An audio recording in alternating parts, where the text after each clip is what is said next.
እግዚአብሔር በሚሰጠው ጊዜ ይሰጣል። አትጨነቁ። እርሱ ስለኛ ምን እንደሚያስፈልገን እኮ ያውቃል። ሳንለምነው ያውቃል።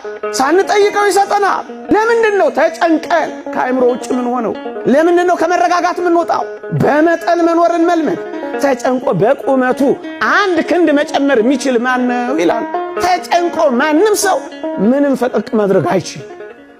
መጨነቅ ፈቀቅ አያረግም። በተለይ ወጣቶች በዚህ ዘመን ተደጋገፉ፣ ተበረታቱ። በተለይ ክርስቲያኖች እርስ በርሳችሁ ሶስት የምትበሉ ተጨንቀው የሚበሉት ላጡ አካፍሉ። ወገኖቼ ወደኛ የሚመጣ የየትኛውም ሀብት የኔና የናንተ ብቻ አይደለም። እደግመዋለሁ፣ የኔና የናንተ ብቻ አይደለም።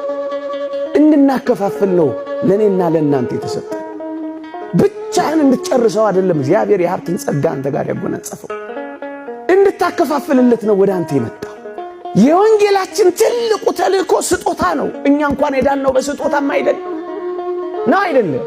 ትልቁ ጸጋችን እኮ ስጦታ ነው። መጽሐፍ ቅዱሳችንን ገልበጥ አርጋችሁ ስታዩት የሚያስፈልጋቸውን ባትሰጧቸው ምን ይጠቅማቸዋል እኮ ነው ያለው።